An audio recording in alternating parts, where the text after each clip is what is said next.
Hi guys, Michael here.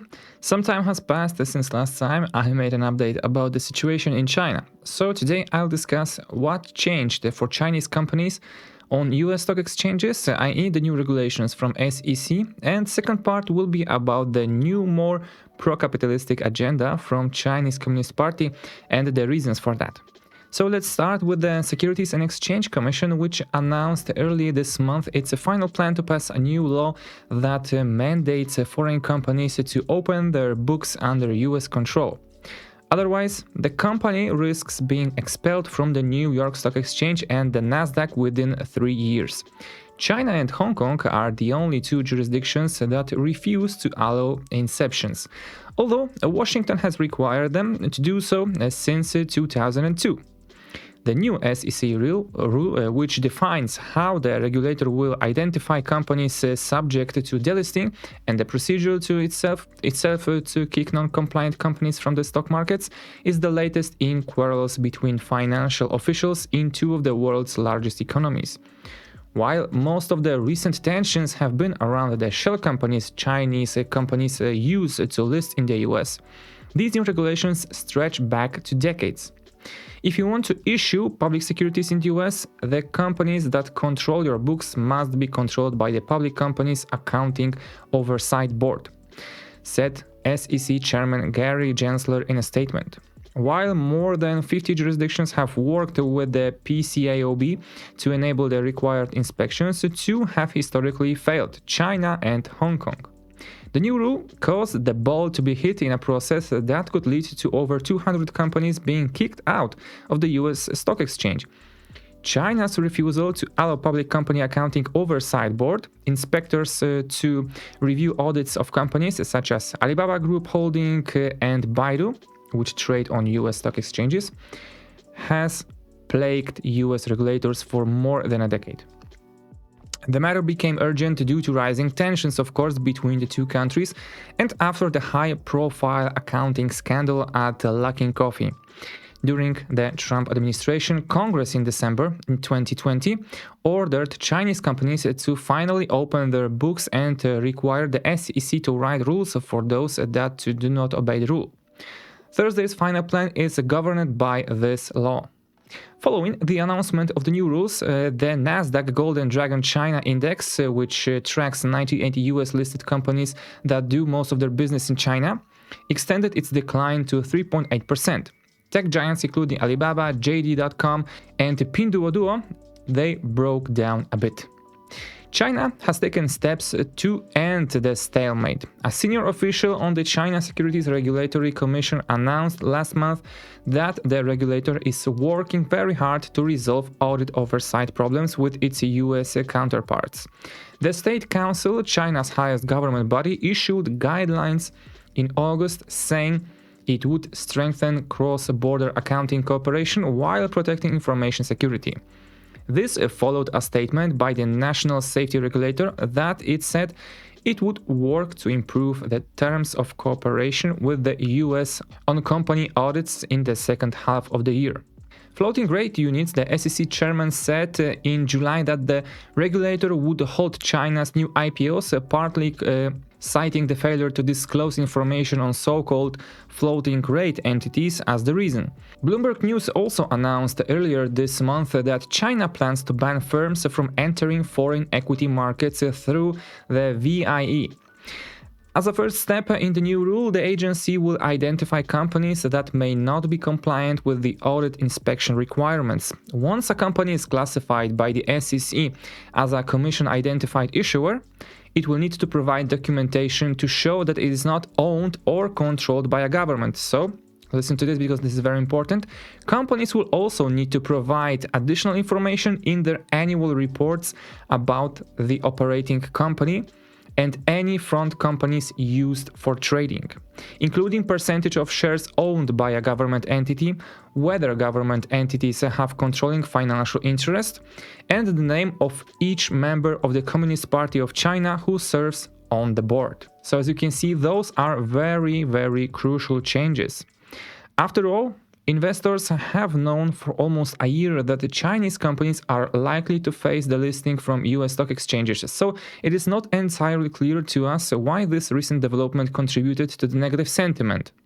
In December 2020, the Congress passed a law requiring the removal of foreign companies from the stock exchange that do not allow the Public Companies Accounting Oversight Board to control its auditors.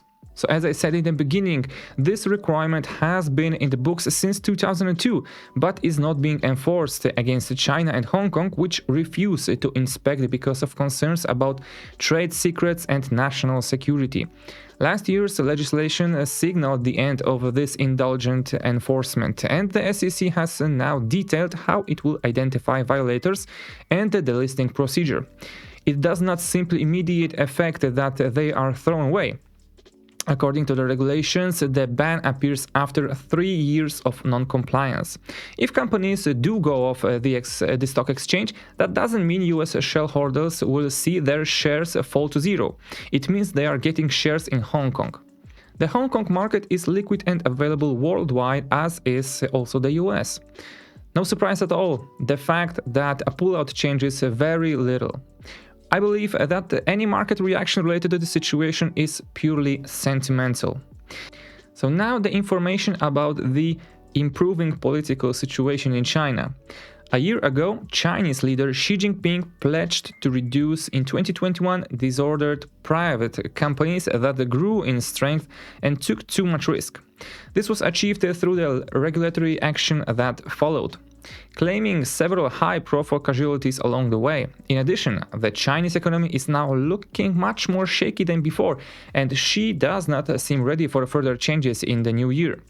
Restrictions on technology, finance, education, and entertainment hit stocks and at some point caused Chinese companies to lose $1 trillion in value in global markets. They have also caused a huge amount of layoffs in many companies, putting pressure on the labor sector, which is constantly trying to recover from the pandemic. So now the regulations on real estate companies, such as Evergrande, we spoke before, that began last year put an ever greater strain on major developers who already had too much debt. Real estate, which accounts for almost a third part of China's GDP, is currently in an increasingly deep collapse, and the big players are on the verge of collapse. If we add this to a host of other problems with the world's second largest economy, we have a serious risk that the Chinese government will have to face in 2022. Although China emerged from 2020 as the only major economy to record growth that year, growth slowed faster than expected in 2021, due to, among others, repeated COVID-19 outbreaks, supply chain disruptions, and the energy crisis and the real estate crisis. With all of these staked issues, Beijing is reconsidering its policy approach. But overall, China is still expected to see significant growth in 2021. Many economists forecast growth of around 7 or 8%, well above a 6% threshold that the Chinese authorities set as a target earlier this year. 2022 is a completely different story. Many large banks have lowered their growth forecast to between 4.9 to 5.5%, which would be the slowest growth rate since 1990. The year in which international sanctions severely limited economic activity. The Chinese government's prior focus on regulatory and anti-monopoly restrictions was made possible by China's tremendous economic growth, not because the growth engines of the Chinese economy are depleting quickly, summed up Craig Singleton, assistant professor at the Foundations of Defense of Democracies. As Chinese policymakers try to stabilize the economy next year, several key factors will come to the fore. For example, keeping unemployment low, which was named as the most important area Beijing wants to focus on, is a priority, for example. So, other goals include maintaining food and energy security and stabilizing supply chains. The pressure to create jobs comes at a time when China's job prospect worsen. Educational technology companies laid off thousands of employees after the government imposed restrictions on tutoring in July. Other tech companies are also planning to cut staff due to a reduction in their operations. The crisis in the real estate market is also contributing to this. The strained finances of development companies like Evergrande have wiped out jobs and got rid of assets to stay afloat. While the regulatory moves against internet companies were not huge, they fueled a deep fear, thus contributing to the disappointment we faced this year. Officials now appear to be altering course, which could help improve sentiment. At a key economic meeting earlier this month, the leaders of the ruling Communist Party of China highlighted stability as their top priority for 2022. This is a huge twist on last year's meeting when it was raining to curb the disorderly expansion of capital.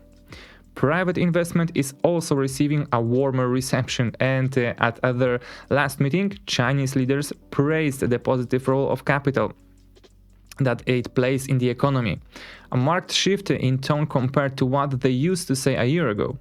In a socialist market economy, there will inevitably be various forms of capital.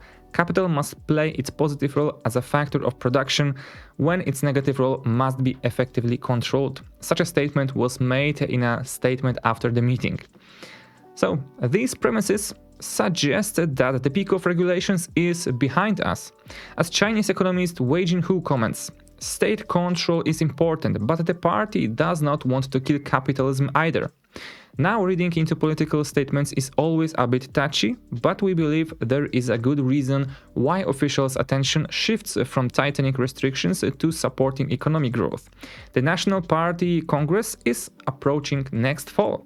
So, this is when the party elects the Parliament Committee of the Politburo, which elects the party's leader, and Xi Jinping runs for the third election. Chinese officials often try to accelerate growth during these election years to ensure stability. This overall plan for 2022 is already taking shape, although sentiment can change a lot in the short term. So this is what you have in mind, and I think with that I would end this video. So now you have the summary about what is going on the markets and with the stocks and potentially the listings of Chinese companies, and you have the brief information about the latest meeting of the Chinese Communist Party. And as in many countries, we know that almost everywhere and every time a year before elections is always hyped with new investments, new we can say possibilities, new injections of capital and so on, to improve the overall situation in the economy and to satisfy their citizens in order to gain their votes. So yeah, that will be all for this video. Once again, thank you for watching. Don't forget to leave a comment down below what you think about it and what you might want to hear next time when we summarize the situation in China, and maybe what I missed and did not talk about at all. So, thank you, and till next time, guys. Bye.